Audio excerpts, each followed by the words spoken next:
So hello everyone, আজকে আমরা চলে এসেছি একটা নতুন ভিডিও নিয়ে ফুড এসআইয়ের আপডেট নিয়ে।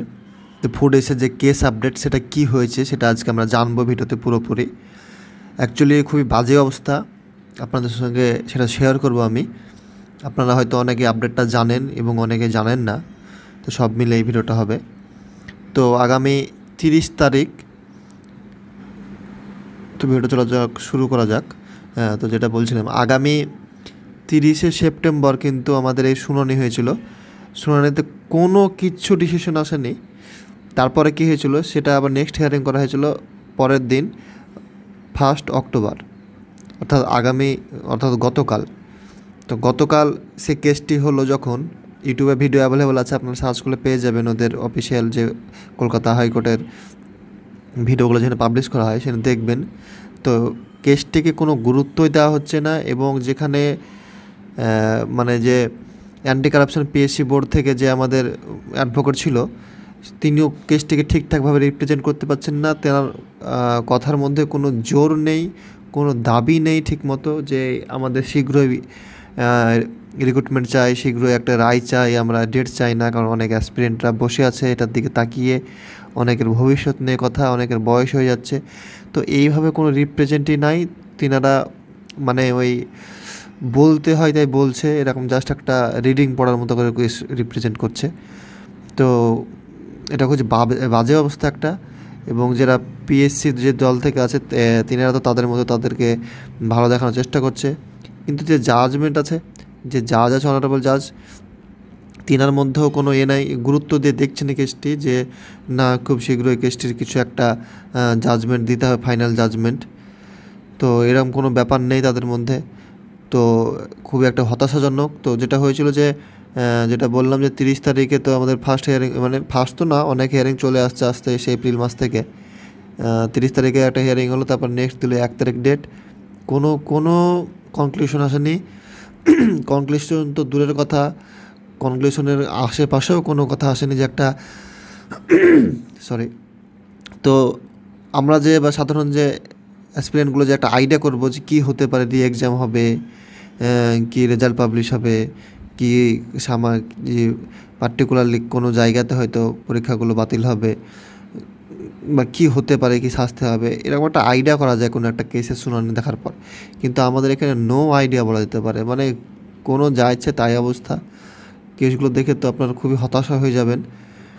এরকম করলে কি করে হবে? কারণ যিনারা কেস করছেন, কেস করার সময় করে দিচ্ছে, তারপর তিনারাও আর সেভাবে গুরুত্ব দিচ্ছেন না। সে কোচিং সেন্টারই হোক, বা কোনো রাজনৈতিক দল হোক, বা কোনো অ্যান্টি কারাপশন দল হোক, তিনাদের যখন কেস করবে তখন লড়ার মনোভাব, লাভ লস না দেখেই আমার মনে হয় এগিয়ে যাওয়া উচিত। আপনারা এই ব্যাপারে কী ভাবেন? আপনাদের মতামতটা অবশ্যই কমেন্ট করবেন। কেস করতেও হয়, আবার করতেও হয় না। কারণ না করলেও, যদি কেস না করি তাও, আমরা যদি কেস না করা হয় তাহলেও সরকার পক্ষ থেকে হোক, বা পিএসসির পক্ষ থেকে হোক, বা যে কোনো এক্সামের রিক্রুটমেন্ট বোর্ড থেকে কি হোক, তিনারা একটা পেয়ে বসে ইচ্ছে মতো বেপরোয়াভাবে একেবারে তারা কারাপশন করে যায়। কিন্তু আবার কেস করতে গেলেও কিন্তু আবার দেখা যাচ্ছে কি হচ্ছে, কেসটা ঝুলে দিনের পর দিন চলে আসছে। শুধু দিন হচ্ছে একের পর এক, বলতে যেটা তারিখের পর তারিখই শুধু পাওয়া যাচ্ছে। কোনো কনক্লুশন, কোনো আশা, কোনো মানে সামান্য ক্লুও পাওয়া যাচ্ছে না কী হবে। তো এটা খুবই একটা বাজে অবস্থা। তাই আমার তো মনে হয় যেগুলো কারাপশন হবে, যে কোনো এক্সামের জন্য যদি দেখা যাচ্ছে যে 10-20% হয়তো কারাপশন হয়েছে, তাহলে আমার মনে হয় এই কারাপশনটা, যদিও 0% কারাপশন হওয়া উচিত, কিন্তু 10-30% বলা যেতে পারে। আমার এটা পার্সোনাল মতামত, আপনাদের পছন্দ হতে পারে, না হতে পারে, সেটা আপনারা কমেন্ট করে জানাবেন। আমার তো মনে হয় 10-30% কারাপশন যদি হয় সেই এক্সামকে, অ্যাসপিরেন্টদের হোক বা অ্যান্টি কারাপশন দল, আমার মনে হয় ফিউচারের কথা ভেবে ওটা নেগলিজেন্স করে কোনো কোনো কেস কাচারি না করে এটাকে বহাল রাখা উচিত। মানে মানে কে পরীক্ষাটা কমপ্লিট হয়ে দেওয়া, রিক্রুটমেন্টটা কমপ্লিট হতে দেওয়া উচিত।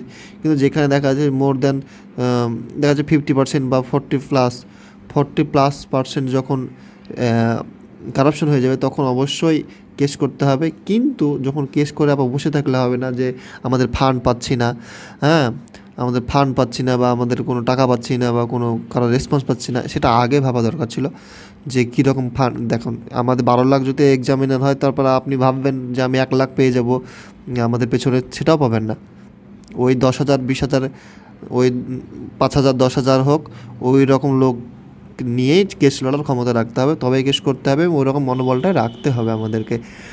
কারণ নিজের একটা কেস করার পর আমরা নিজের লাভ লস দেখে আমরা ভাববো আর এগোবো না, শেষ বেলায় এই পারো না ও পারো না, এটা খুব বাজে অবস্থা। তো আপনাদের মতামত কি, কেস করা উচিত না উচিত না, করলে কীভাবে করা উচিত, আমার কথাগুলো কেমন লাগলো অবশ্যই কমেন্ট করবেন। তবে আমিও একটা চারিদিকে এনভায়রনমেন্ট কেমন চলছে সেটা আমিও বুঝতে পারবো।